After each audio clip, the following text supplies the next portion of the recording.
Empezamos entonces. Vamos a recordar. Sistemas de inyección. Teníamos el sistema de inyección neumática.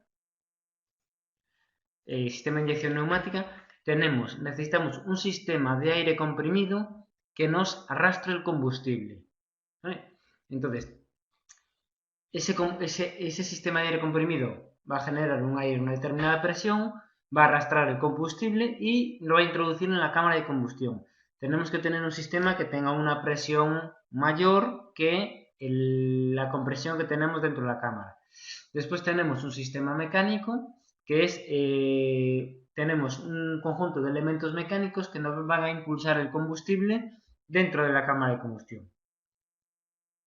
O fuera, en el caso de gasolina, para inyección indirecta. Y después tenemos los sistemas de inyección electrónica que veremos al final, ¿vale? Que son sistemas electrónicos en los que un ordenador, una centralita, comanda todo el sistema a través de sensores y actuadores, todo el sistema de inyección, además de otros parámetros.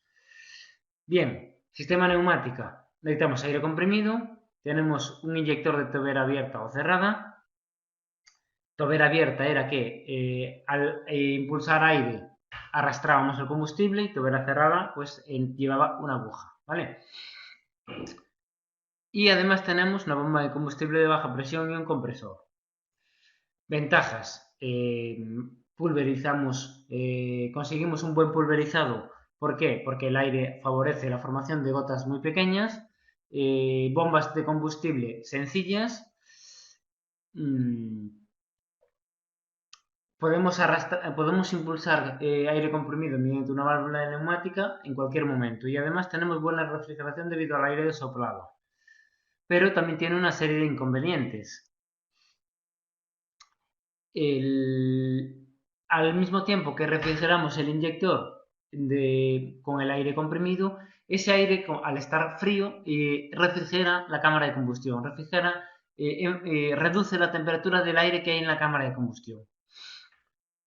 Después necesitamos un compresor que consume energía, que va a tirar de la energía del combustible, parte de la energía del combustible vamos a utilizar en comprimir ese aire. Y además tenemos complejidad del sistema neumático que es propenso a más averías. Y además teníamos otro inconveniente muy importante que no está aquí anotado, ¿vale? Que es que el retroceso de la llama por el interior del inyector. Nosotros si tenemos aire arrastrando combustible dentro del inyector, nosotros tenemos las condiciones para que se produzca la combustión. Entonces, puede darse el caso de que si la presión es baja, la presión de arrastre del combustible, puede ser que el frente de llama, la combustión se produzca en el interior de la cámara de combustión, pero también entra dentro del inyector. Entonces, ese es un problema muy importante que hay que tener en cuenta. Bien, sistemas de inyección mecánica. Tenemos un sistema mecánico, muelles, actuadores, todo mecánico, que nos introduce el combustible dentro de la cámara de combustión o en el colector de admisión en este caso, ¿vale? En los motores de gasolina. Bien, constan de una bomba,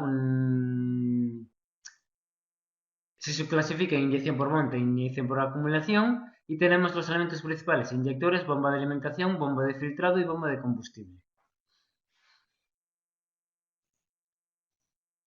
Ventajas. La presión de inyección que tenemos, que nos genera la bomba de inyección, nos genera la presión suficiente para inyectar el combustible. Estamos hablando, por ejemplo, en los motores Bach TDI 90 caballos que había en los años 90, tenían una presión de inyección en los inyectores tenían una presión de unos 190 bares.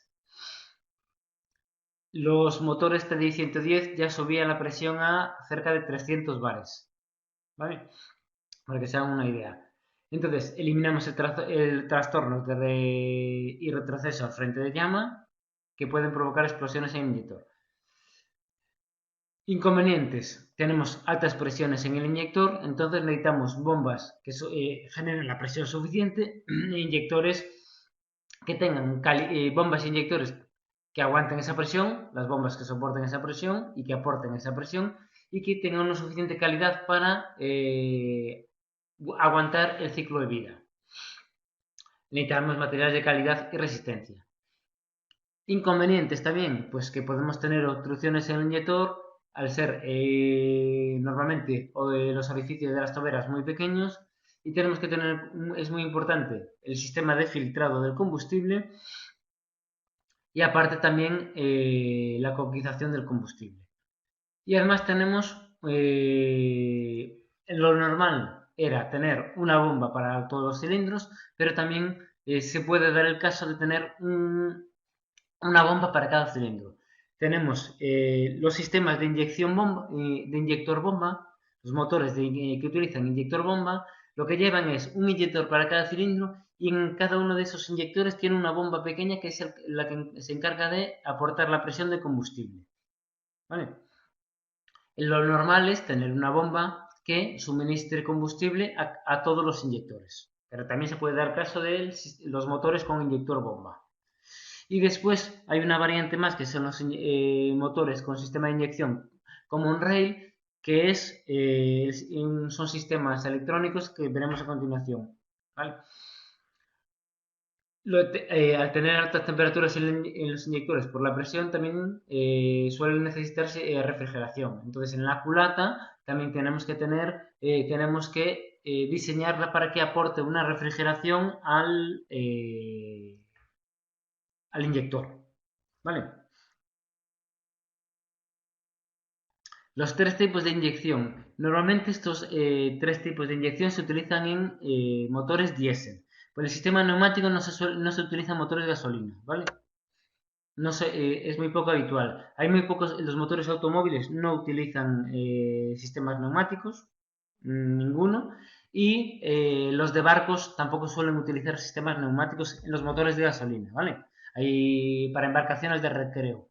Hay motores de gasolina de 4 tiempos en embarcaciones de recreo, cada vez menos habituales, que utilizan motores de gasolina muy similares a los de automóvil, pero no utilizan, es muy raro ver un sistema neumático, un motor de gasolina, ¿vale? Un motor marino. En los automóviles ya ninguno. ¿Por qué? Porque es espacio y más complejidad del sistema, al tener que incorporar un sistema neumático con un compresor, ¿vale?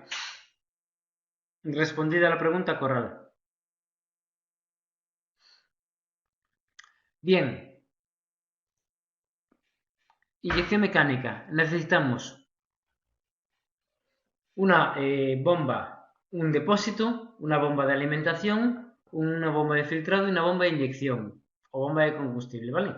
Acuérdense, nosotros necesitamos una bomba que nos lleve el combustible desde el depósito hasta nuestra bomba de inyección, ¿vale? Y tenemos que mandarle el combustible a la presión suficiente para que la presión que le llega la presión que le llega a la bomba de inyección, la presión del combustible que le llega, sea la suficiente, ¿vale? Entonces, tenemos que tener en cuenta las pérdidas mecánicas las pérdidas que vamos a tener en la conducción del fluido, del combustible, al pasar por el filtro, ¿vale? Bien, si se fijan en esta imagen, bueno, lo que les iba a decir, tenemos una bomba de alimentación que nos va a llevar el combustible desde el depósito hasta la bomba de inyección. Tenemos el sistema de filtrado, es muy importante para los motores modernos que el combustible esté lo más filtrado posible. Cada vez son más complejos los motores y necesitan que el combustible tenga un mayor filtrado. ¿Vale? Y una vez que llega el combustible a la bomba de inyección, lo que hacemos es distribuirlo a los distintos cilindros a través de los conductos de cada inyector. ¿Vale? Bien, nosotros normalmente el filtro lleva un retorno al depósito, ¿vale? Este que vemos aquí. El exceso de combustible que llega al filtro vuelve al depósito. Y tenemos también unos sistemas de retorno, ¿vale? Sistemas de retorno de los inyectores y de la bomba, ¿vale? Entonces, la bomba, aquí si se fijan, tiene el retorno, el exceso de combustible lo manda al depósito, ¿vale? Lo normal no, lo normal es mandarlo, lo normal es que ese exceso de combustible vuelva al filtro, ¿vale? Y en los inyectores el exceso de combustible también vuelva a la bomba o al filtro. Entonces, nosotros cuando tenemos un exceso de combustible lo que hacemos es retornarlo al filtro y del filtro vuelve al depósito. ¿Vale? Bien, seguimos. Inyectores de tobera abierta y de tobera mecánica. Y tobera cerrada, perdón.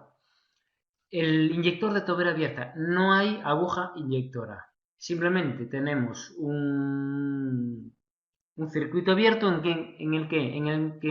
el momento en el que aumenta la presión en el conducto que conduce al inyector, porque la bomba nos suministra combustible a ese inyector, aumenta la presión y ese combustible sale por la tobera, ¿vale? Y entonces, cuando baja la presión en el circuito de inyección, deja de inyectar combustible. En los inyectores de tobera cerrada tenemos una aguja y un muelle. Cuando la presión aumenta en el circuito de entrada, cuando la presión que tenemos aquí, a la presión aquí a la entrada,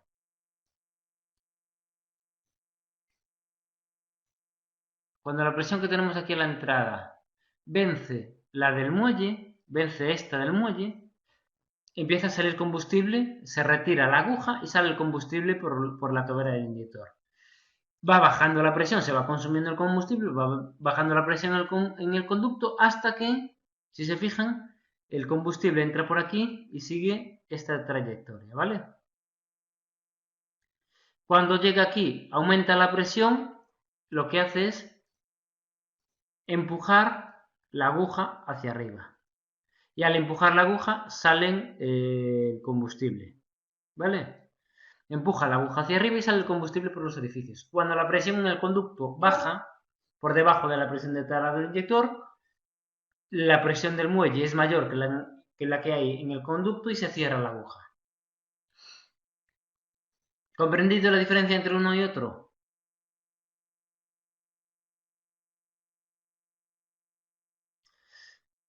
Díez de Tejada, ¿comprendido? Serna, ¿está por ahí? Maza, Rama.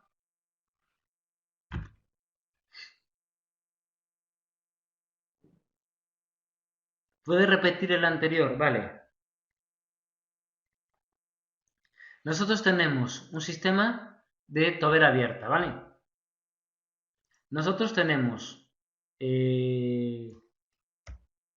un conducto por el que va a llegar el combustible, ¿vale? Entonces, cuando la bomba manda combustible a ese cilindro, a este cilindro, a este inyector, aumenta la presión en el conducto de entrada del inyector, ¿sí o no? Entonces, cuando aumenta la presión, como este inyector, la tobera está abierta, no tiene aguja, entonces cuando aumenta la presión aquí, entra el combustible para aquí, ¿vale? Se va consumiendo el combustible hasta que va bajando la presión del conducto de admisión y deja de inyectarse combustible.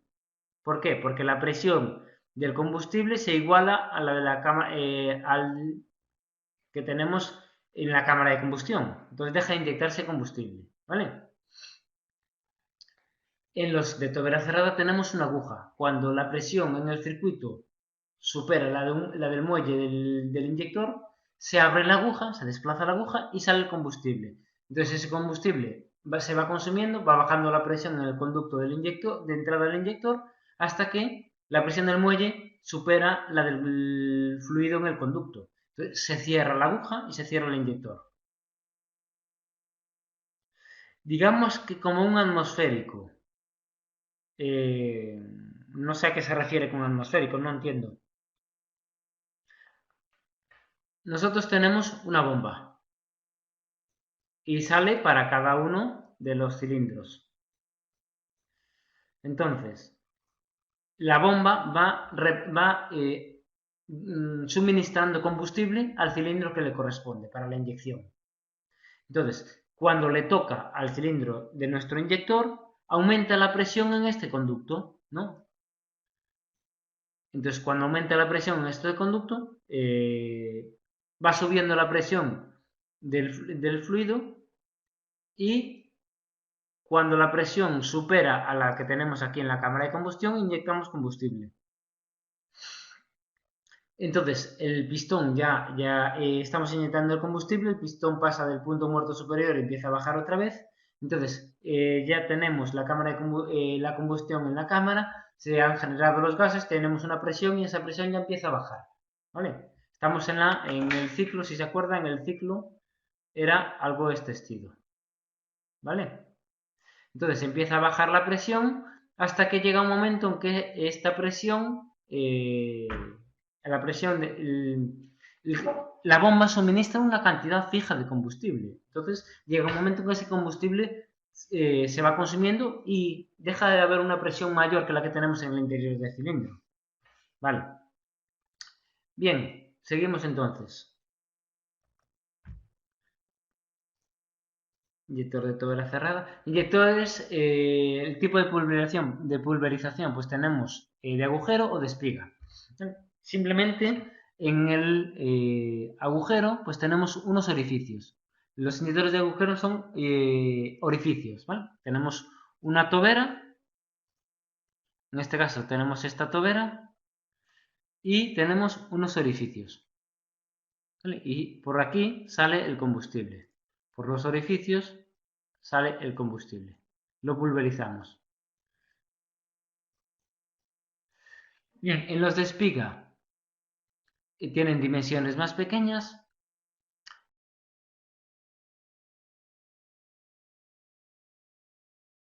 y en este caso, pues tenemos la tobera es más grande y solo tiene un orificio. ¿Vale? Y este orificio pues se abre y se cierra con la propia aguja que tenemos del inyector. Aquí tenemos también la aguja que cuando se abre el inyector, ¿no?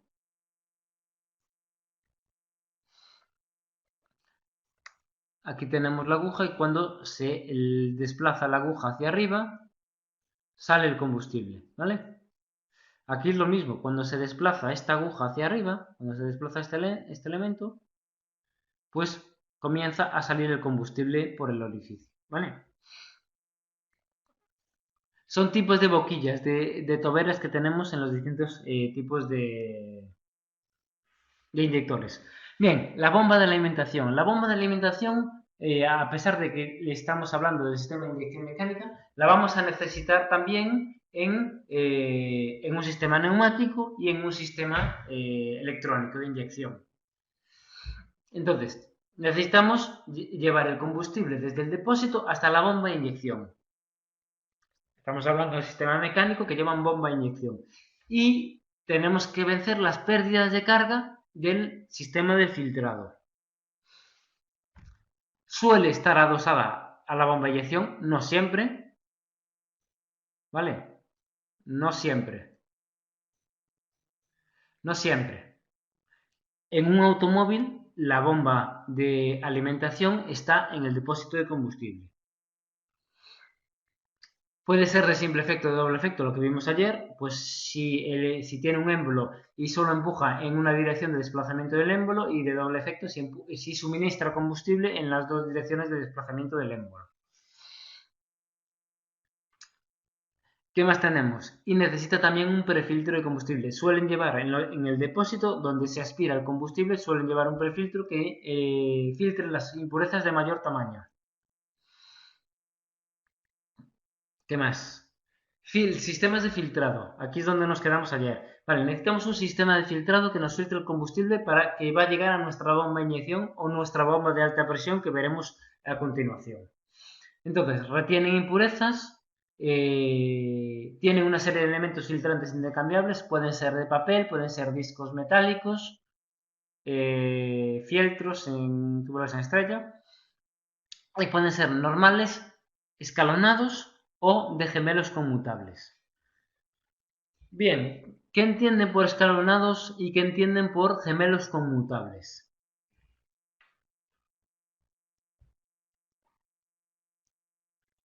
Cienfuegos. ¿Anda por ahí?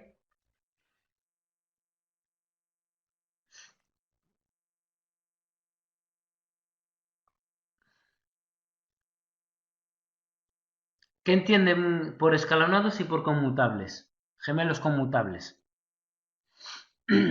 Ida Blanco. ¿Anda por ahí? A ver, ¿qué entienden por escalonados y gemelos conmutables?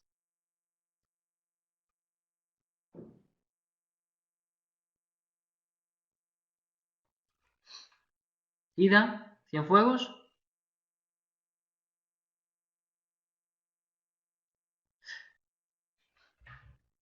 A ver, escalonados que van evolucionando. ¿A qué se refiere con eso? Conmutables que se pueden cambiar. Todos se pueden sustituir o cambiar, ¿vale? Todos los sistemas todos los filtros tienen que poder cambiarse. Y dependiendo del tipo de filtro, los hay, por ejemplo, en los motores que tenemos en el laboratorio, en el motor de las lanchas, en el tándem, lleva filtro de discos metálicos que el mantenimiento que tienen es lavados. Es un lavado, ¿vale? Cada vez son más estrictos. Escalonados, a ver, escalonados son que son en serie. Tenemos varios filtros en serie, ¿vale? Y en paralelo y gemelos conmutables que tenemos filtros en paralelo. ¿Por qué nos interesan filtros en paralelo? O filtros en serie nos interesa para que, por ejemplo, vamos filtrando, vamos poniendo un filtro que cada vez deje pasar partículas más pequeñas, ¿vale? Que vaya filtrando cada vez más, ¿no? Vamos escalonando el filtrado. Y los gemelos conmutables que son en paralelo, que tenemos dos filtros en paralelo. ¿Por qué nos interesa tener... ¿Por qué nos interesa tener filtros en paralelo?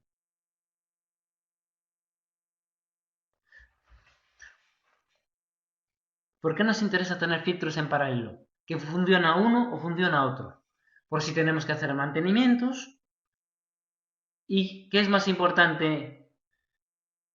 Queremos hacer mantenimientos y no queremos parar el motor. Correcto. Necesitamos duplicidad. Normalmente normalmente no es para que se repartan la carga 10, normalmente es para que tengamos duplicidad. Si se avería uno o se tupe uno, poder utilizar el otro, ¿vale? Y mientras está funcionando con uno, cambiamos o sustituimos el otro, o lo limpiamos, ¿vale? Entonces, necesitamos duplicidad.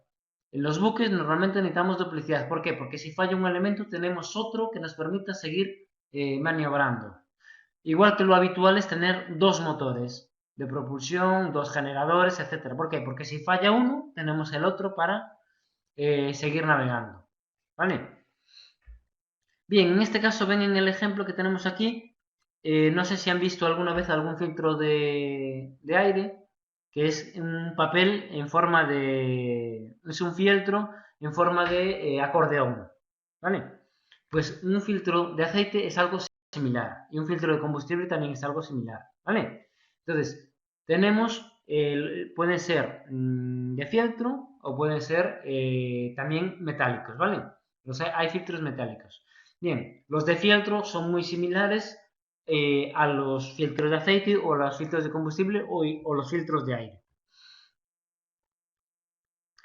Los de combustible, además de fieltro, los automóviles suelen ser fieltro, suelen tener que sustituirse cada X kilómetros o años. Los motores marinos pueden ser fieltros o pueden ser metálicos. llevan una serie de discos colocados unos encima de otros y entonces el combustible pasa entre esos discos. Cuando necesitamos, entonces el combustible rodea, imagínense que tenemos aquí muchos discos unos pegados a otros, ¿vale? Entonces el combustible llega por fuera, rodea los discos y se va filtrando por entre los discos hacia el interior. Y después sale por el interior el combustible. Entonces va reteniendo las partículas más grandes, ¿vale?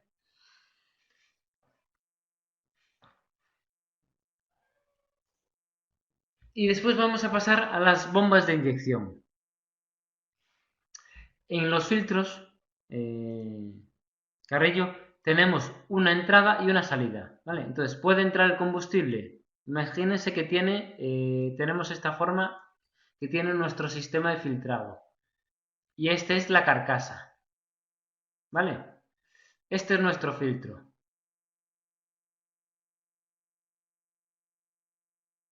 Entonces, tenemos el combustible llega, rodea nuestro filtro, llena ese depósito que está alrededor de nuestro filtro y se va filtrando hacia el interior. Y después sale por aquí. ¿Vale? Si es un filtro de fieltro, hay que sustituir el filtro. ¿Vale? Si es un filtro de discos metálicos, suele llevar unas rasquetas por fuera que la hacemos girar y va rascando la superficie exterior de los discos, ¿vale? Entonces, si es un filtro de discos, es un filtro permanente que no se cambia y lleva una rasqueta por fuera. Imagínense que lleva una rasqueta por aquí y que la hacemos girar alrededor, ¿vale? La suciedad cae para el fondo, se hace funcionar el filtro paralelo y ese se abre y se quita la suciedad que cayó al fondo, ¿vale? Lo normal es que los combustibles salgan hacia arriba. Si hay impurezas o algo que por gravedad caigan hacia el fondo, ¿vale? La suciedad que tienen los filtros suelen tener una abertura, suelen tener un sistema para abrirlo, se saca la carcasa, se limpia la suciedad que hay en el fondo y se vuelve a poner, ¿vale? Bien, bombas de inyección, vamos a verlas así un poco por encima. Bien, entonces, las bombas de combustible se clasifican según su regulación en bombas de carrera variable o bombas de presión constante, ¿vale? Entonces, las bombas de carrera variable lo que hacen es modifican la cantidad de combustible variando la carrera del émbolo que va a aportar el combustible, ¿vale? Entonces, imagínense, ustedes tienen aquí el émbolo, este es su émbolo, ¿vale? Este cilindro. El combustible llega y por aspiración, al bajar el pistón, y entra en esta cámara que tenemos aquí, ¿vale? Entonces llenamos esta cámara de combustible. ¿Qué ocurre? Nuestra bomba, en este caso, tenemos un árbol de levas pequeñito con una leva para cada uno de los inyectores, para cada uno de los cilindros. Entonces, esa bomba de inyección en un motor de 2 tiempos inyectará combustible una vez en cada cilindro por cada vuelta de cigüeñal, en un motor de 2 tiempos. En un motor de 4 tiempos inyectará una vez cada 2 vueltas de cigüeñal, ¿vale? Entonces, lleva unas levas y un sistema de engranajes o de un sistema de distribución en el que nos va a hacer que esta leva que tenemos aquí, nos mueva el émbolo para inyectar el combustible en el momento preciso para ese cilindro. ¿Vale? Entonces, el diseño del motor ya tiene en cuenta el retraso que tenemos desde accionamos la leva, empujamos el combustible, sale hacia el inyector y llega al inyector, ¿vale? Entonces, en el diseño del motor ya se tiene en cuenta ese retraso que vamos a tener. Entonces, llenamos de combustible y cuando la leva impulsa el empujador, el émbolo, lo que hacemos es mandarlo al inyector. ¿Vale? ¿Qué ocurre? Que tenemos un sistema que según la posición del acelerador, pues desplaza ese árbol de levas en un sentido o en otro, ¿vale? Si tenemos poca carga del acelerador, tendremos una leva más pequeña e impulsará menos cantidad de combustible. Con poca carga estaríamos en esta zona. Si tenemos mucha carga, pues nos iríamos a esta zona, ¿vale? Desplazaríamos la leva, al pisar el acelerador a fondo desplazaría ese árbol de levas de la bomba de inyección y con esta zona tiene una leva más grande y el recorrido del émbolo es mayor, entonces impulsa más cantidad de combustible. ¿Sí? ¿Entendemos esto?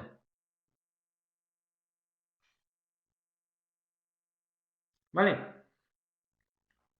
Bien, después tenemos las bombas de presión constante. Entonces, nosotros tenemos, las bombas suministran combustible a un acumulador, ¿vale? Y que mantienen constante la presión en el circuito de inyección. Vale, entonces, las bombas de presión constante, por ejemplo, son las bombas de inyección de alta presión de los sistemas Common Rail. Nosotros simplemente suministramos combustible a los inyectores a una determinada presión, ¿vale? Si hay un exceso de presión, hay una válvula de retorno que vuelve la presión a nuestro filtro. Entonces, estas bombas de alta presión son las que veremos al final en los sistemas de inyección electrónica. ¿Entendemos lo que es la bomba de carrera variable?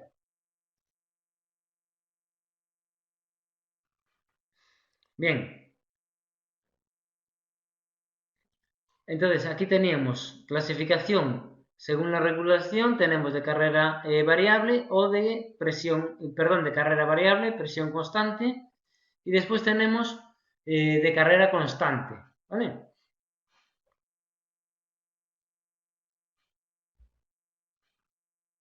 Entonces, ¿cómo variamos la cantidad de combustible? Pues tendremos una válvula que nos regula la cantidad de combustible que va a meter dentro de esa cámara, ¿vale? Entonces, si tenemos una válvula que nos regula la cantidad de combustible que vamos a meter dentro, pues si hay poca carga en el acelerador, la válvula estará menos tiempo abierta o estará, estará más cerrada, perdón, y entrará menos combustible a nuestra cámara.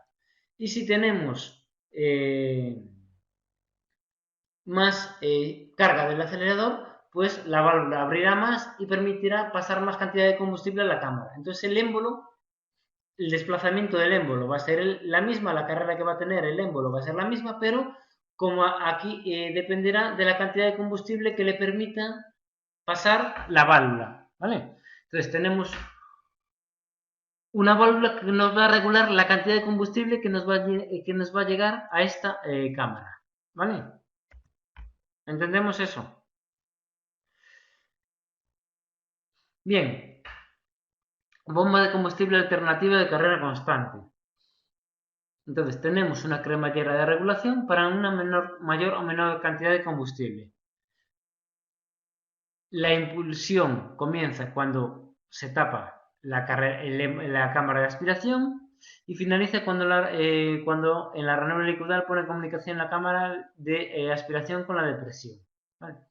Bueno, simplemente esto es a título informativo, este tipo de bombas de inyección mecánicas, ¿vale? No hace falta, no tienen que saberse cómo funcionan este tipo de bombas, simplemente que existen y que tengan una idea de que existen, ¿vale? Entonces tenemos bombas lineales, bombas rotativas y aquí tenemos de carrera constante, una bomba alternativa de carrera constante en este caso, ¿vale? ¿Por qué? Porque tenemos unos émbolos que van a ser movidos por un árbol de levas pequeñito y va a impulsar a cada uno de los cilindros que están en paralelo, ¿vale? Después las hay rotativas, ¿vale? Entonces, tenemos, esta es por ejemplo una bomba lineal, fíjese, tenemos una bomba lineal de carrera constante, ¿sí? Las salidas hacia los inyectores están alineadas. Aquí tenemos una bomba de inyección para 6 cilindros. Tendremos un árbol de levas abajo y nos va a impulsar. Fíjense, aquí tenemos el árbol de levas, ¿vale? Y ese es el que nos va a impulsar la leva, nos va a mover el émbolo y va a impulsar el combustible. En este caso es de carrera constante. ¿Vale? Entonces, la cantidad de combustible que va a ir a cada inyector dependerá de la cantidad del tiempo que esté abierto aquí la cámara. ¿Vale? Después hay las rotativas. ¿Vale? Las rotativas lo que tenemos es un sistema que al girar, tenemos un eje y al girar va suministrando combustible a los distintos cilindros. No es suficientemente gráfica esta imagen. Bueno, en el laboratorio teníamos unas, a ver si me acuerdo de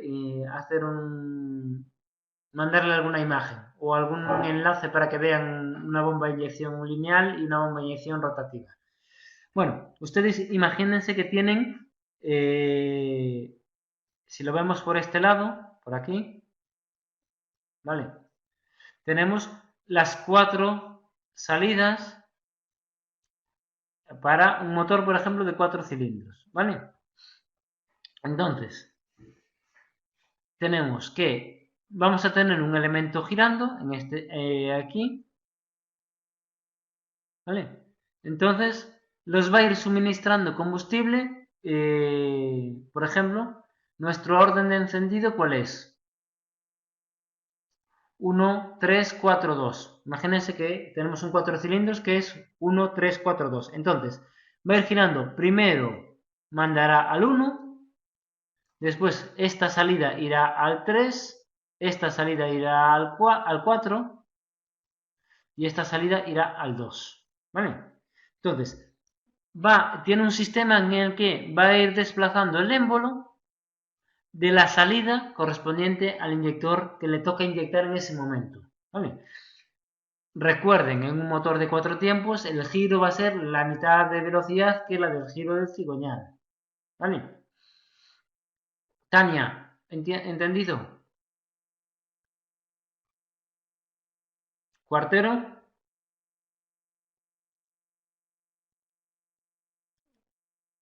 Espinosa, Juan José, Fernández,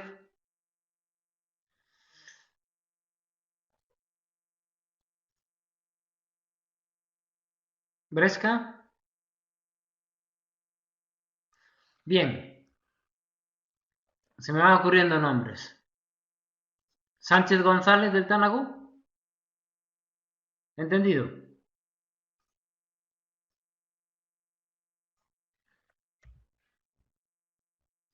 Bien, y pasamos al último, sistemas de inyección electrónica. Son los que se utilizan habitualmente o se utilizan hoy en día, ¿vale? En la mayoría de los motores. Bien, llevan un sistema electrónico, una centralita, un ordenador que gestiona todo. Se basa en el latido electrónico. Entonces, ¿en qué consiste? Vamos a ver si lo vemos. Tenemos una imagen. Bueno, vamos a explicarlo y después lo repasamos sobre la imagen que creo que está al final. Bien, tenemos una gestión electrónica que nos ayuda a dosificar la cantidad de combustible, regular, dosificar y después nos ayuda a optimizar el consumo y a reducir las emisiones. Bien, regula la cantidad de combustible inyectado en función de la carga del acelerador, el régimen de giro de revoluciones y el orden de encendido de cilindros, evidentemente.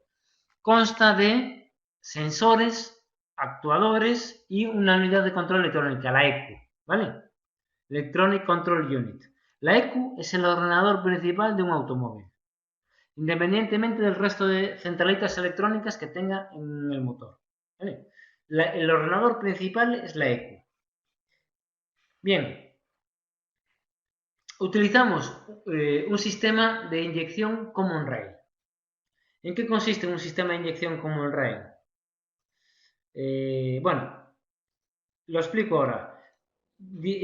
Antes comento que vamos a ver, se utilizan o los inyectores más habituales en la inyección electrónica son inyectores de solenoide o inyectores piezoeléctricos, ¿vale? No me interesa que sepan cómo funcionan estos inyectores, sino que existen. Los de solenoide tienen señales electrónicas enviadas por un conmutador que activan un electromagneto que separa válvulas de entrega de su asiento con la frecuencia prevista. Bueno, tenemos un solenoide para abrir y cerrar el inyector. Y después tenemos inyectores piezoeléctricos, ¿vale? Los inyectores piezoeléctricos tienen un sistema que al suministrar corriente eléctrica se dilatan unos componentes y abren el inyector, ¿vale? Entonces, cuando la centralita manda el inyector, lo que hace es mandar corriente para que actúe el solenoide en el primer caso o que mediante un sistema de dilatación de elementos, pues se abra el elemento de un inyector piezoeléctrico, ¿vale? Son de los más precisos los inyectores piezoeléctricos. Y después, ¿qué teníamos? El sistema de inyección Common Rail, ¿vale? El sistema de inyección Common Rail consiste en un sistema en el que suministramos combustible a un depósito. Y de ese depósito lo mandamos a los distintos inyectores, ¿vale? Y es la centralita la que manda abrir y cerrar los conductos, los inyectores, para suministrar el combustible. Podemos llegar a tener hasta unos 2000 bares de presión en el conducto. Entonces necesitamos bombas de alimentación, no son bombas de inyección, son bombas de alta presión de combustible, ¿vale? Realmente no es una bomba de inyección, es una bomba de alta presión de combustible, se le llama bomba de alta presión. La apertura y cierre de los inyectores se realiza electrónicamente y tenemos distintas inyecciones por ciclo. Hoy en día ya hay motores que tienen hasta 8 inyecciones en cada combustión, es decir, que la cantidad de combustible que metemos puede repartirse hasta en 8 fases, ¿vale? Aquí vemos un esquema de un sistema de inyección Common Rail, ¿vale? Tenemos un depósito de combustible. Aquí tenemos almacenado nuestro combustible. Después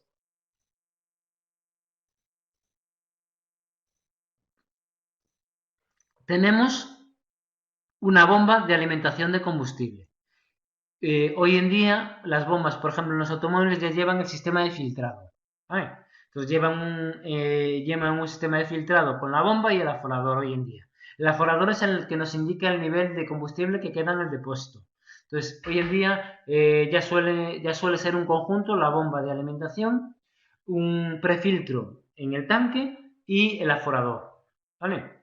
Bien, entonces, esta centralita, esta bomba de alimentación es la que nos va a alimentar la bomba de alta presión de combustible, ¿vale?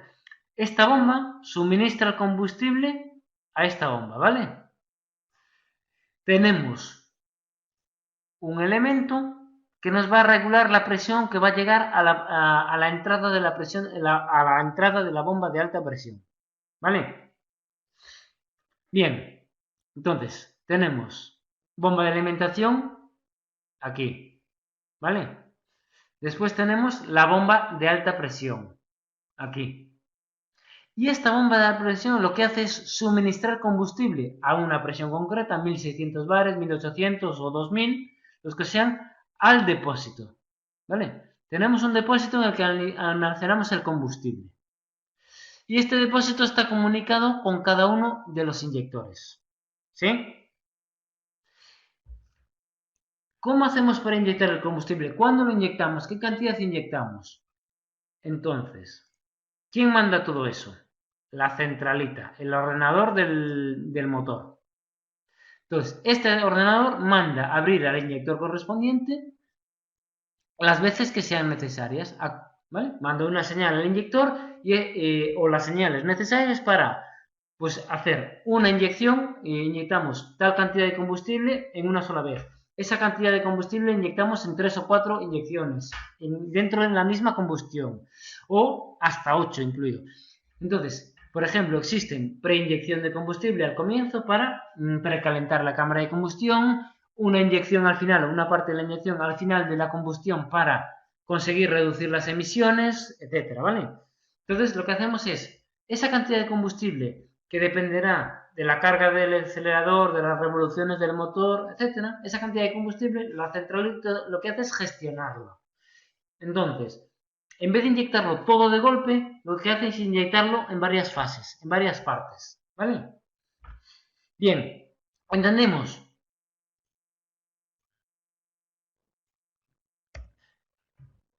Si se fijan, tenemos la EQ,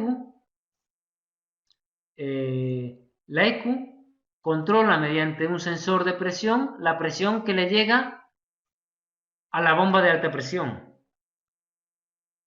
Tiene sensores que nos controlan qué presión tenemos en el common rail, en el conducto common rail, ¿vale? ¿Vale? Entonces, la centralita nos gestiona todo.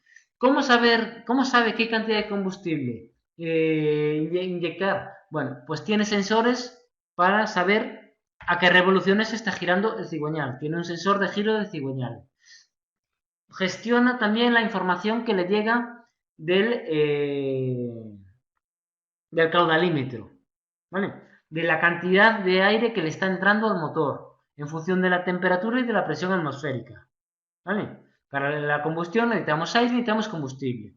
Entonces, según la densidad del aire, la temperatura, según la temperatura y la presión del aire, tendrá más oxígeno o menos. Entonces, también tiene en cuenta esos parámetros, ¿vale?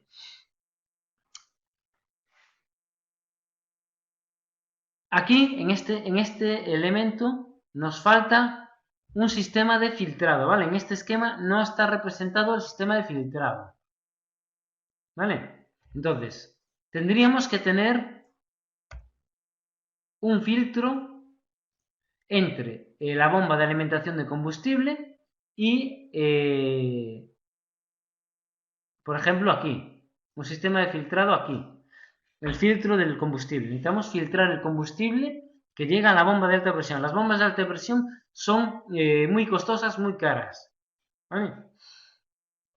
Y entonces tenemos que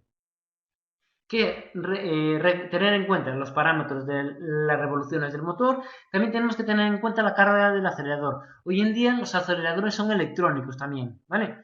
Antiguamente el acelerador estaba unido a la bomba de inyección en los sistemas mecánicos mediante un cable.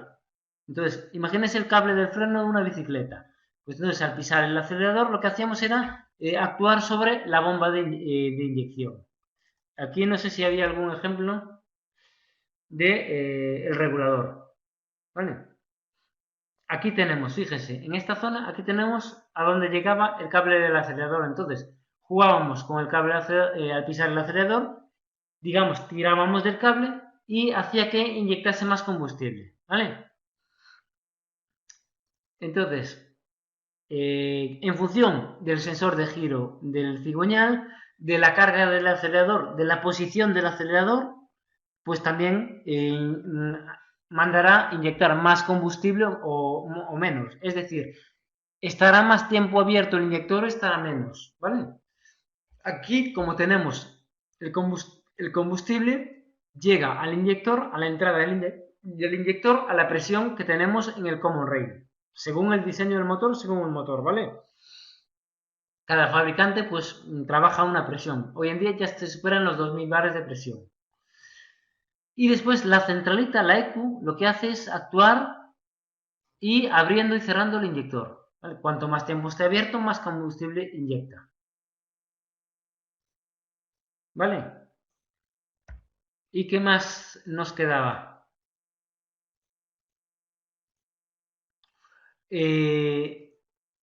Lo que les decía, hay una primera inyección, se utiliza una preinyección para conseguir precalentar el aire que tenemos en la cámara de combustión, para conseguir aumentar un poco más su temperatura.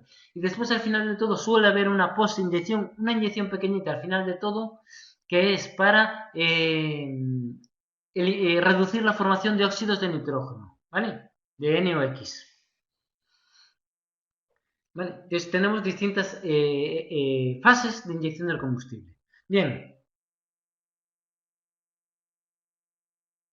los inyectores siempre tienen la presión del common rail, la presión que tenga esa bomba de alta presión. Puede ser 1500 bares, pueden ser 2000 y esa presión de 1500 le llega al inyector, ¿vale? Siempre tienen la presión de alta, siempre tienen la presión que hay en el common rail, en el conducto este que hay en la presión.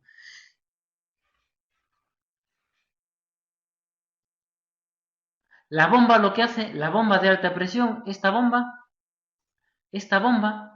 lo que hace es mantener esta presión, ¿vale? ¿Vale? Mantener presión arriba. ¿Cómo mantenemos la presión constante? A ver, la bomba suministra combustible a alta presión y nosotros tenemos que mantenerla constante aquí, ¿vale? Entonces aquí tiene que estar constante. Entonces, la bomba suministra la presión y el exceso de presión hay una válvula de descarga, ¿vale? Y esa válvula, pues, hay una válvula de descarga y un sensor que si hay un exceso de presión, evidentemente va al tanque. Perdón, está aquí. El suprimir, ¿vale? Hay un sensor que mide la presión que tenemos aquí en el conducto y el exceso de presión se va al tanque por la línea de descarga, ¿vale? Entonces, en el common rail siempre mantenemos esa presión, ¿vale? Esta válvula que vemos aquí es la que regula para mantener aquí una presión constante, ¿vale? Según los datos de nuestro sensor de presión, ¿vale? Entonces la centralita también comanda, recibe información, tiene un sensor del que recibe información y tiene actuadores, ¿vale? Entonces tendremos sensores y tendremos actuadores, ¿vale? Fíjense, tenemos unas líneas en rosa, vemos las líneas en rosa, estas, ¿sí? Esos son sensores. La centralita recibe información de estos sensores y los que están en rojo son actuadores, ¿vale? Son sistemas que abren o cierran o válvulas o lo que sea, ¿vale? Bien, y hasta aquí el sistema de inyección de combustible. ¿Alguna duda?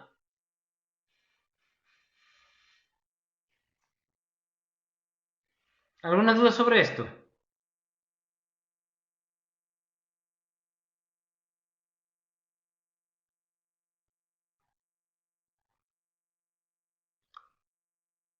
Bien, revisamos el seminario. A ver, ¿quién tiene dudas del seminario? ¿Alguien tiene dudas del seminario? María Fernández, Blanco. Bien, entonces, seminario, ¿dónde lo tengo? Bien, ¿han entendido el que subí de 2 cilindros? ¿Han entendido la diferencia cuando tiene una forma el cigüeñal para por ejemplo, un motor de 2 cilindros en línea? La forma que tiene el cigüeñal, ¿cómo influye si es 2 tiempos o 4 tiempos? Y lo mismo para 2 cilindros opuestos o boxer. ¿Vale? Cristina, usted tenía dudas, creo. Recordar. ¿Vale?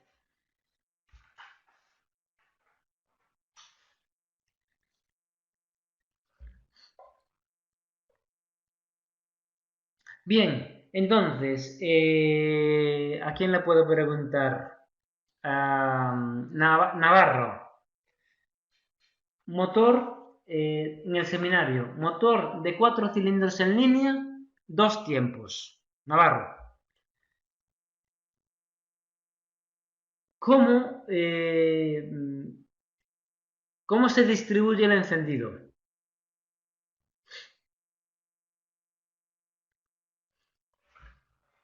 Es un motor de 2 tiempos y de 4 cilindros en línea, ¿vale? ¿Cómo se distribuye el encendido en el motor de 4 cilindros en línea y 2 tiempos? Lo tiene delante. Lo tiene en una ventana abierta en una ventana en el ordenador.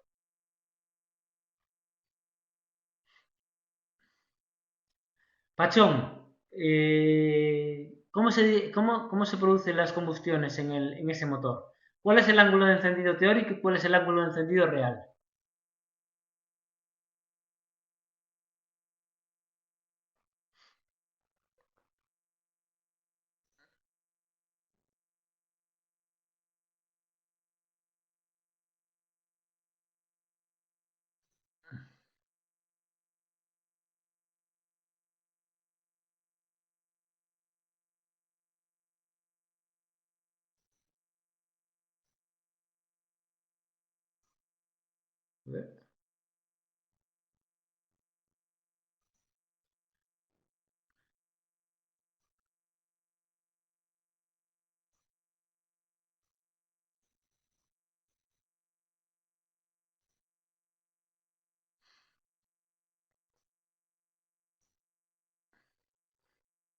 Bien, podría repetir cuál es el que estoy buscando. Dos tiempos, 4 cilindros en línea, ¿vale? Es este ejemplo de aquí. Este ejemplo de aquí.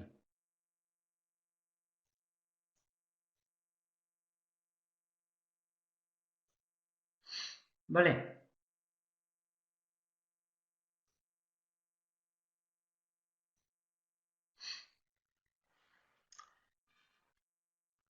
Real 180. Teórico 90. Correcto. Entonces, ¿a qué le ha hecho caso?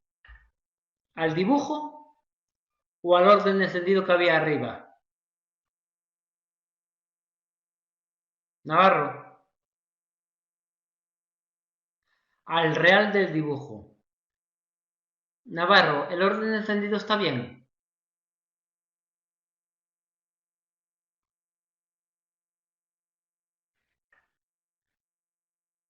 Navarro, ¿el orden de encendido está bien? Pardo. No, el orden de encendido no está bien. ¿Vale? Entonces, si nos fijamos, ¿vale? Tenemos dos tiempos. Entonces, hay dos cilindros. Según el dibujo, hay dos cilindros, el 1 y el 4, que suben y bajan a la vez.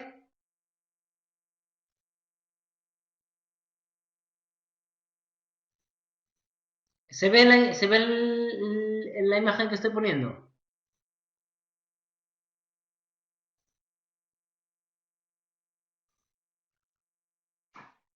Creo que no me deja ahora dibujar. ¿Se ve la imagen que estoy poniendo? Bien, tenemos...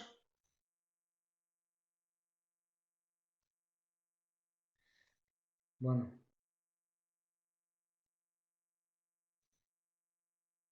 yepa, ahora sí que la he liado.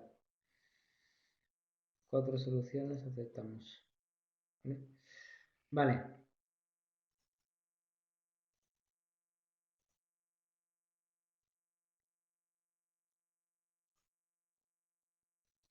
Bien, ahora no me permite dibujar. Bueno,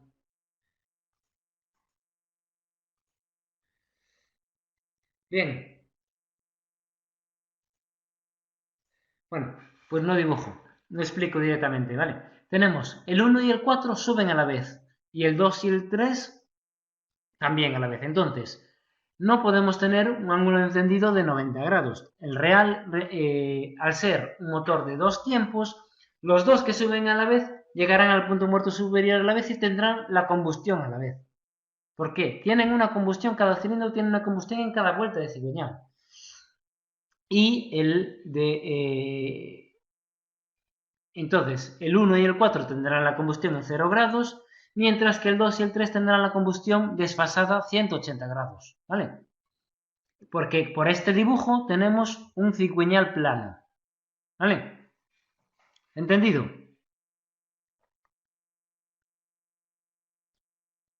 Entonces,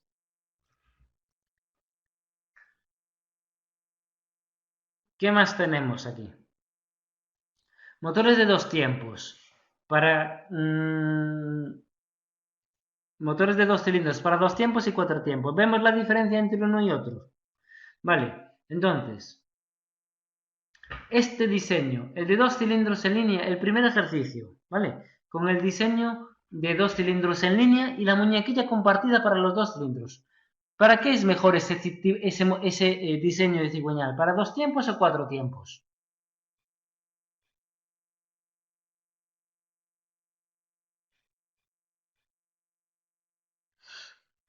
Vamos a explicar un momento los cilindros V6 y ya les dejo, ¿vale? Para cuatro tiempos. Bien, Pardo. ¿Por qué? Porque reparten las combustiones en el ciclo, ¿vale? Sin embargo, si tuviéramos un cigüeñal, ¿vale? Para dos cilindros en línea, si tuviéramos un cigüeñal como el del boxer de abajo, sería mejor para dos tiempos, ¿vale? En dos cilindros en línea, ¿vale? Para cuatro tiempos, cigüeñal compartiendo muñequillas y para dos tiempos, cigüeñal con muñequillas separadas, ¿vale? El motor de cilindros opuestos, el segundo ejercicio, el segundo ejemplo, ese es mejor con muñequillas separadas, también es mejor para cuatro tiempos y con muñequillas juntas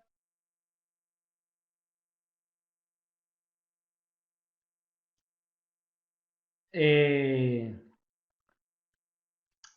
es mejor con muñequillas juntas, misma muñequilla para dos tiempos y muñequillas separadas para cuatro tiempos, ¿vale? Bien, ¿qué más? Cuatro tiempos, ¿vale? No hay que tener en cuenta el orden de encendido. Y después pasamos.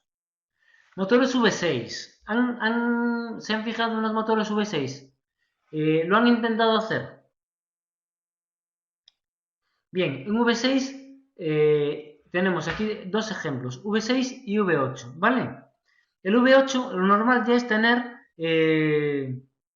ángulo entre bancadas de 90 grados. Entonces, ya tenemos un ángulo de encendido teórico de 120 grados que coincide con el real, ¿vale? Estamos hablando de V6 y V8 de cuatro tiempos.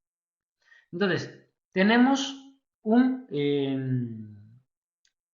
ángulo de encendido teórico de 120 grados que coincide con el real. Entonces repartimos las combustiones. ¿Se fijan en el esquema? Ya estoy con la solución en pantalla, Corral. ¿No pueden ver esta solución? ¿Ven el que estoy...? Vale, el V6 está aquí. Aquí hay un V6 hecho. ¿Vale? Bien, tenemos... ¿Vale? Aquí, el que está representado... ¿Vale? Tenemos, en este caso, representados un V6 a 60, un V a 60 grados. Solo se ve hasta dos cilindros, cuatro tiempos.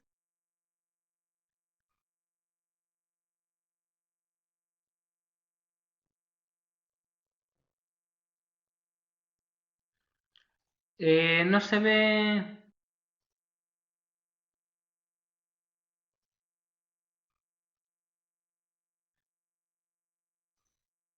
Así se ve la pantalla completa. Bien, en el V6 tenemos una representación, ¿vale? Puede ser un V6 a 60 grados o un V6 a 90 grados, ¿vale? Entonces, ¿qué diferencia hay de un V6 a 60 grados y de un V6 a 90 grados? El orden de encendido teórico y el real va a ser el mismo, ¿vale? ¿Pero qué cambia? Pues si vamos a la diapositiva, a la imagen 4, les he intentado hacer un esquema, ¿vale? En el V6 a 60 grados tenemos una muñequilla para cada cilindro, ¿sí?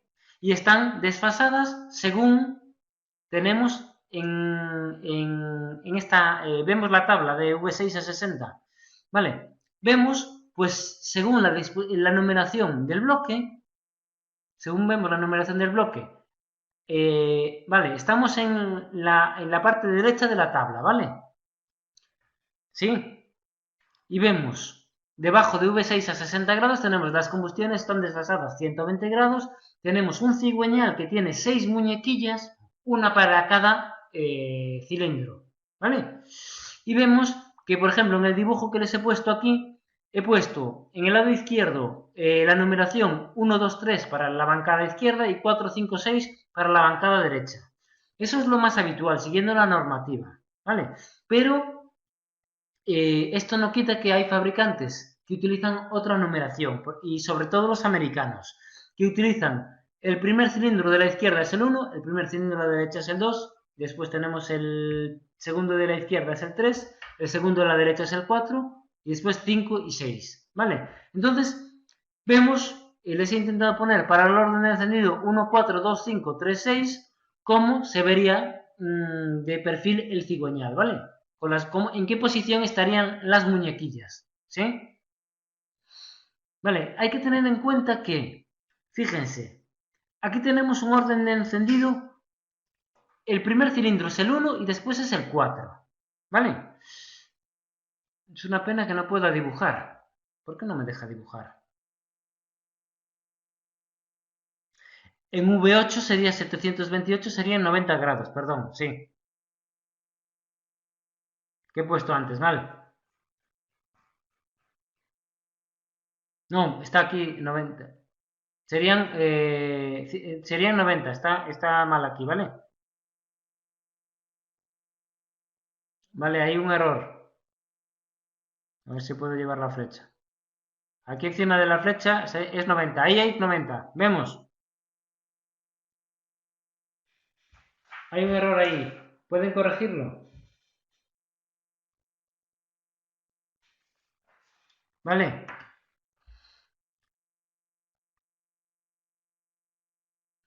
Vale. Bien. Lo que les estaba explicando de los motores V6 a 60 grados. Entonces, si se fijan, según ese orden de encendido, pues tendremos esta forma, ¿vale? Lo que tienen que tener en cuenta es el ángulo entre las dos bancadas es de 60 grados, ¿sí? Entonces, cuando el 1 llegue al punto muerto superior, en este lado, cuando el 1 llegue al punto muerto superior en este lado, aquí, ¿vale?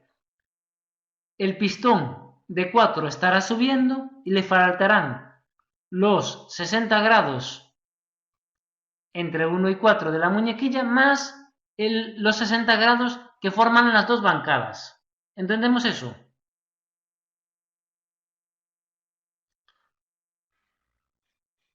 Vale, lo más fácil para entender esto es coger la estrella, la de esa de 1, 4, 2, 5, 3, 6, y colocarla sobre el dibujo que está a su izquierda y girarla, ¿vale? Entonces ahí se hacen una idea de cómo es el orden. Vale, si tenemos el orden americano este de 1, 2, izquierda 3, derecha 4, izquierda 5, derecha 6, pues el orden encendido sería 1, 2, 3, 4, 5, 6. ¿Vale? Entonces tendríamos este orden de encendido. 1, 2, 3, 4, 5, 6. Bien, este es un V60 grados. Tendremos 6 muñequillas. Lo normal es tener 6 muñequillas, una para cada cilindro, ¿vale? Y cada una de las muñequillas forma entre ellas, bueno, el ángulo que forman visto de perfil las muñequillas serán 60 grados, las distintas muñequillas, ¿vale? Es un hexágono, ¿sí?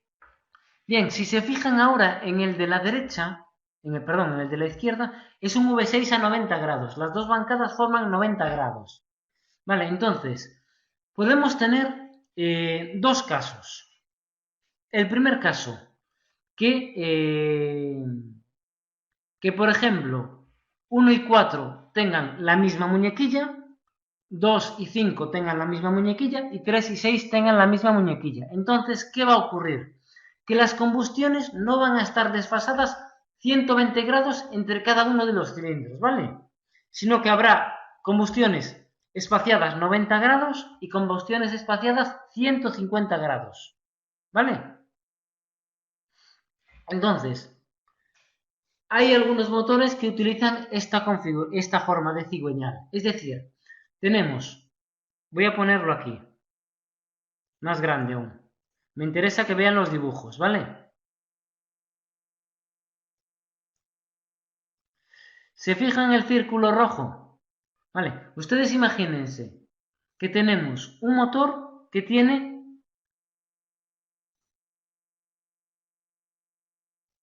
estas muñequillas. Estas muñequillas aquí, ¿vale?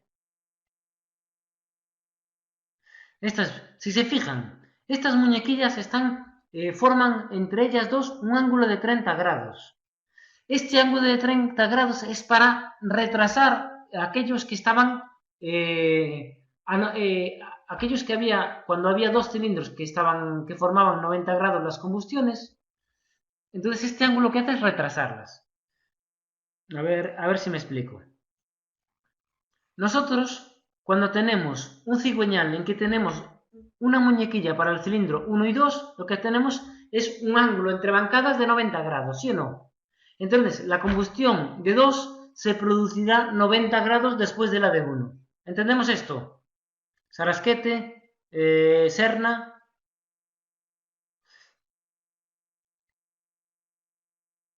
Liaño. Bien, si tenemos dos cilindros, uno de cada bancada. Entre las dos bancadas tenemos 90 grados y esos dos cilindros tienen la misma muñequilla. Entre esos dos cilindros el ángulo es de 90 grados. Entonces las combustiones van a estar desfasadas 90 grados. ¿Sí? Entre la siguiente habrá 150 grados. Después, en la siguiente pareja de cilindros tendremos 90. Entre las dos parejas de cilindros tendremos 150. Entre los cilindros de la misma pareja tendremos 90. ¿Vale? ¿Cómo podemos corregir eso? ¿Cómo podemos que el cilindro que iba 90 grados después, en vez de ir 90, vaya a 120? Pues separando las muñequillas y separándolas 30 grados. Vemos el círculo rojo. Vemos que la muñequilla no coincide una con la otra, sino que tienen un ligero desfase. Entonces, con eso corregimos que en vez de tener una combustión, después 90 grados otra, después 150 otra, después 90 otra, después 150 otra, después 90. Lo que tenemos es 120 entre todas, ¿vale? El cigüeñal es más costoso de fabricar, ¿vale? Pero el giro del motor es más regular, ¿sí? Bien. Las vibraciones que se producen tenemos que contrarrestarlas. Uno de los métodos que pueden utilizarse es utilizar árboles de giro contrarrotantes. Es decir, árboles que giren en sentido contrario y que generen vibraciones de un orden que compense las que genera el cigüeñal. Si se fijan aquí en esta imagen, aquí, este es un árbol contrarrotante, ¿vale? Entonces, ayuda a reducir las vibraciones en el motor, es decir, genera vibraciones que compensan, que anulan o que reducen las que se generan por el cigüeñal, ¿vale? Bien, Miguel Sánchez. Desfase de muñequillas coincide con el desfase entre combustiones. No, el desfase de combustillas es de 30 grados, ¿vale? Fíjese aquí, ese desfase es 30 grados. ¿Vale? Entonces, está girando ¿Ve la estrella que estoy marcando con el puntero? ¿Ven la estrella que estoy marcando con el puntero? Es que no me deja dibujar ahora. Bien, llega el cilindro 1 al punto muerto superior. ¿Vale? Entonces, la siguiente combustión será la del cilindro 4. Está girando en sentido horario. Entonces, para que se produzca la combustión en el 4, el punto 4 que vemos aquí, la muñequilla 4, tiene que girar 30 grados para llegar a la posición en la que estaba la muñequilla de 1, más los 90 que hay entre las bancadas, porque el 4 está al otro lado, en la bancada al lado.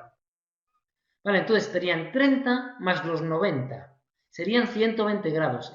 El desfase que tenemos entre 1 y 4, entre las combustiones de 1 y 4 es de 90 grados. Aquí he representado el ángulo que hay entre la muñequilla de 1 y la de 4. A este ángulo, a estos 30 grados, hay que sumarle los 90 de la bancada. ¿Vale, Sánchez? ¿Entendemos esto?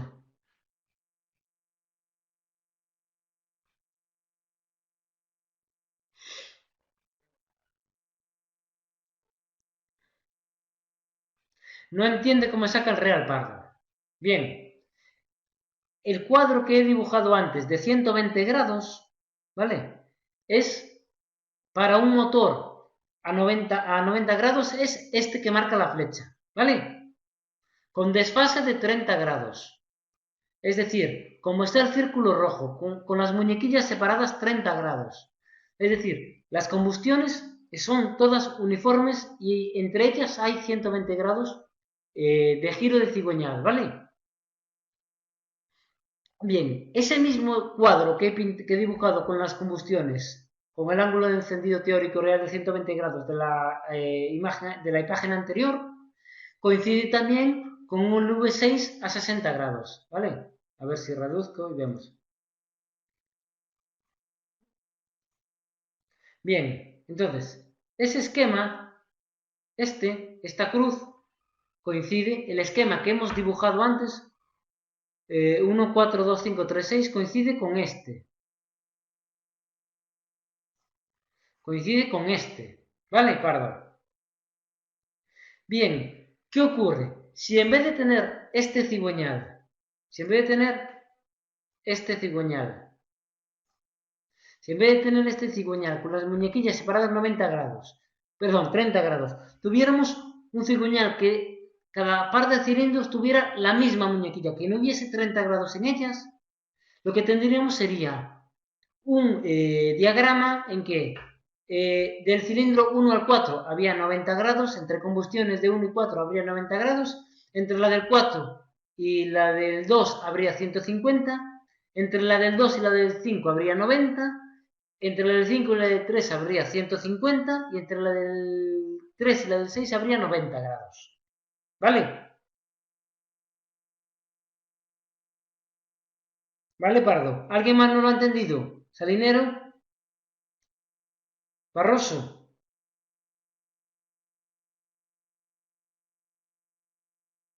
El ángulo teórico lo calculamos con la fórmula. El ángulo real, pues según la disposición que tenemos en el cigüeñal, nos da el ángulo de encendido que tiene ese motor. ¿Vale? En los V6 y V8 nos dan un orden de encendido y nosotros lo que hacemos es nos dan una disposición en V con un ángulo y un orden de encendido. Entonces lo que tenemos que hacer es crear nosotros un diagrama conforme sea lo más estable posible. Entonces nosotros buscamos que el orden de encendido real, consideramos que el real coincide con el teórico. ¿Vale? Pardo. Entonces, nosotros calculamos cuál es el teórico. El teórico es el mejor, el idóneo. ¿Vale? Entonces nosotros queremos que nuestro motor tenga un funcionamiento regular, es decir, que nuestro ángulo de encendido real coincida con el teórico. ¿Vale? Bien, ¿alguna duda de esto? No sé si tengo alguna imagen más para mostrarles. Por ejemplo, aquí les muestro dos posibles ejecuciones de cigüeñal para un motor V8 a 90 grados. ¿Vale? Entonces, puede ser que tengan muñequillas en cruz o un cigüeñal plano, como ejemplo, ¿vale? Entonces aquí, pues en esta página de internet, pues le he puesto algunas aclaraciones para como curiosidades, ¿vale?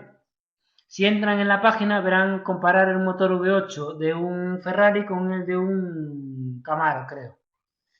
Uno utiliza una configuración y otro utiliza otra configuración, ¿vale?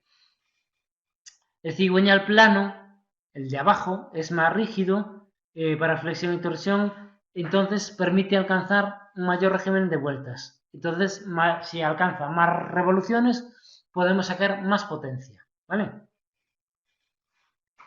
Y tiene menos masa rotatoria. Por lo tanto, permite que acelere más rápido. ¿Vale? Bueno, ese es a título de curiosidad. ¿Vale? ¿Dudas? Porras. Hernández.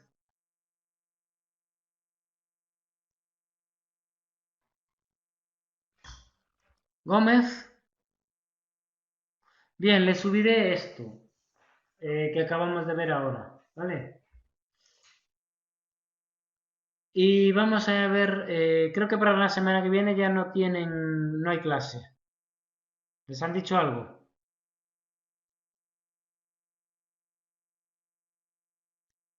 Bueno, están barajando que no haya clase la semana que viene, ¿vale? Simplemente que estemos disponibles para tutorías y para dudas que puedan tener. Aquí nos regimos todo por normativas o por instrucciones de defensa, ¿vale? Vacaciones, no sé, vacaciones. De momento, lo que parece ser es que Defensa ha dicho ahora que no va a haber docencia en Semana Santa. Pero bueno, ya les mandarán un aviso informativo, ¿vale? Una información. Bien, ¿qué más? Después de Semana Santa habrá 4 semanas de clase y posiblemente se desdoblen los grupos, ¿vale? Entonces igual no sé cómo van a hacer. Seguiremos online y posiblemente se desdoblen grupos, no sé. No sé si motores también se desdoblarán. Como tenían los grupos de teoría cuando estábamos en las clases presenciales.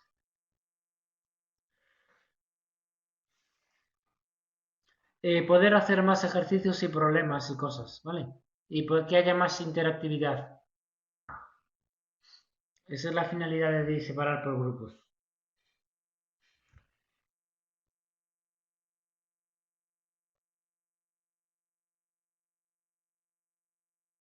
Bien, ¿más dudas? ¿Algunas dudas?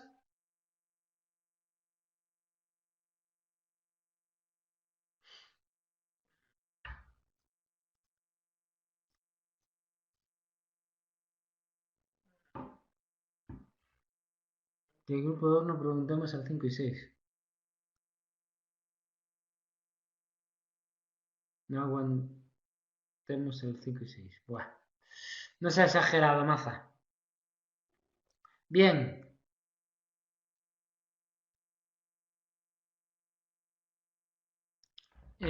Bueno, pues entonces dediquen el resto del tiempo a leer algo, a repasar algo y si tienen alguna duda me lo dicen, ¿vale? Yo la subiré